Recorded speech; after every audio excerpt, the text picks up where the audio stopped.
takto začalo naše putovanie po Gruzínsku. Po prílete do Kutaisi sme sa presunuli do mesta Zugdidi a odtiaľ nás čakala cesta maršrutkou. Celkovo 115 km po zákrutách až do dedinky Eceri. Keďže sme prišli po tme, už sme si len zajednali ubytko a vytúžené kráčanie nás čakalo až na ďalší deň.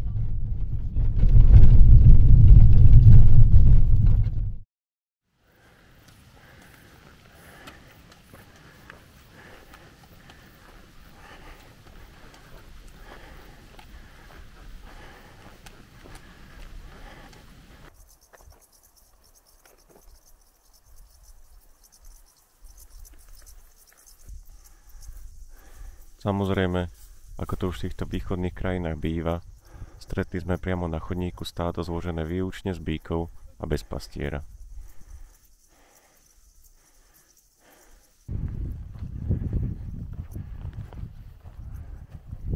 Naše kroky smerovali po žltej turistickej trase cez vrch Bakpás, ktorá vedie do dedinky Mazery. Obklopovali nás nádherné výhľady a my sme sa už nevedeli dočkať, kedy tie hory a ľadovce uvidíme zblízka.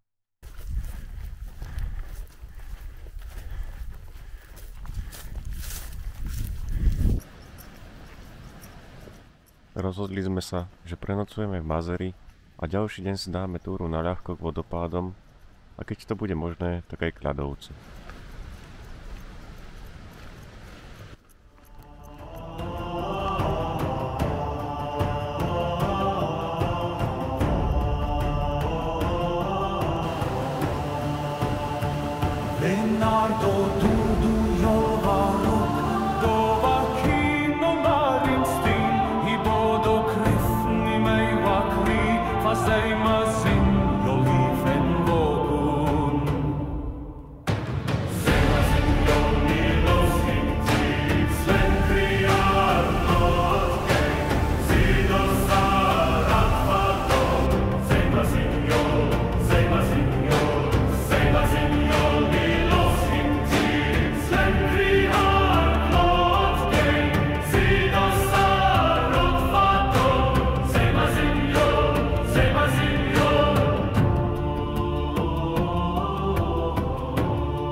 Od ľadovca nás delil potok, cez ktorý síce podľa map mal ísť mostík, ale žiadny tu nebol.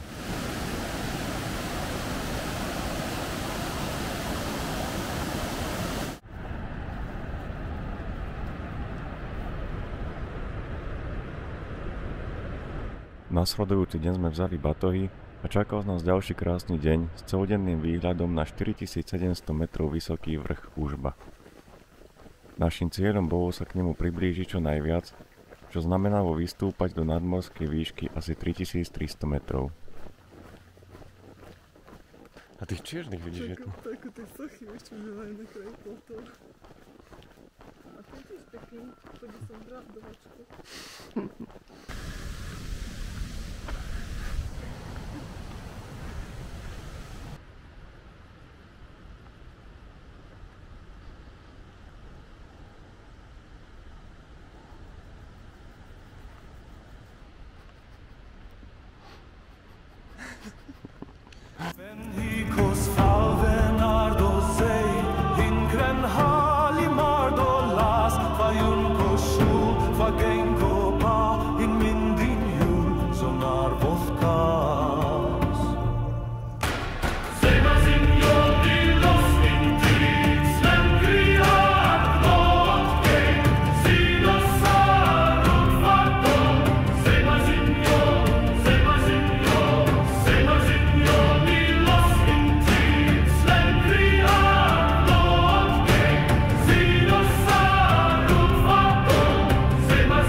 pokračujeme vyššie.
Tento deň bol výživný, čo sa týka výškových metrov, ale aj náročnosťou terénu, hlavne v posledných kilometroch.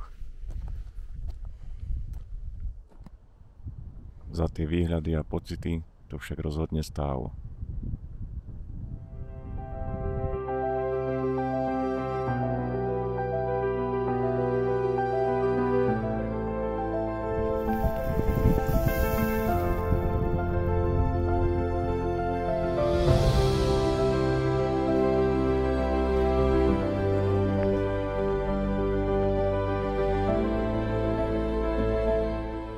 Naším ďalším cieľom bol ľadovec Adiši, ktorý zaberá plochu takmer 13 štvorcových kilometrov.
A z tamtoho ľadovca, ktorý už nevidno,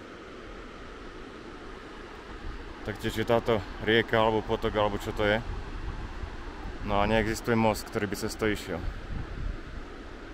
Iba chodia nejakí domáci, ktorí prevážajú turistov na koňoch, ale keď sme ku nim prišli okolo 4. 5. tak už nechceli prevážať, lebo že už kone sú unavené a je vysoká hladina vody. A že vraj ráno bude nižšia, takže by sa to mohlo dať. No a boli sme pozrieť ešte hore, priamo pri ľadovci. Tak teoreticky možno by sme vedeli prejsť nejako po podeň s batohmi. Takže uvidíme ráno. Noc sme strávili pod tarpom v malom lesíku priamo pri rieke, kde nás celú noc strážil vlčiak, ktorý sa ku nám ešte večer pridal. Ranný budík sme mali na 5:20, aby sme čím skôr vyrazili hľadať najlepšie miesto na prebrodenie rieky. Hladina bola podstatne nižšia než večer, čo nám dávalo nádej, že by sa to mohlo podariť.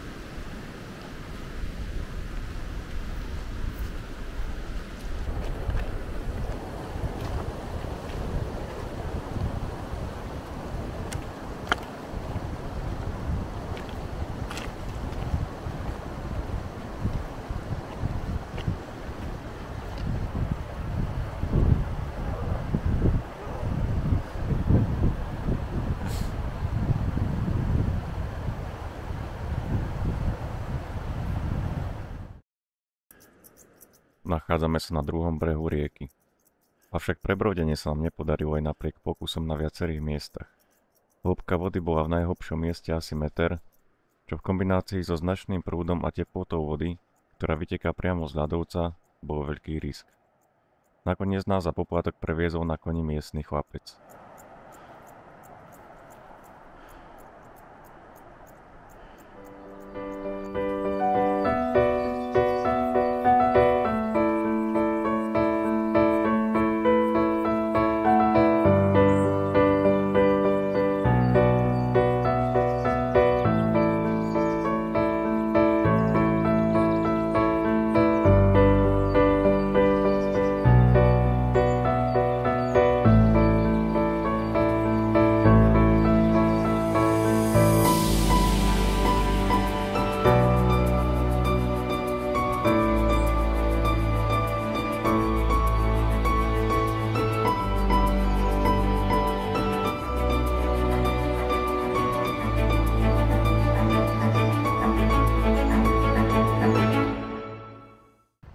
Pri výhľade na ľadovec sme pár hodín relaxovali a pili kávičku. Následne nás čakala cesta do dedinky Kala, odkiaľ sme hľadali odvoz do Mestie, čo sa nám po zjednávaní podarilo s pánom na tejto dodávke. Gruzínsko sa nám nezmazateľne zapísalo do našich srdc. Je to nádherná krajina, kde sme počas nášho putovania stretli len málo turistov.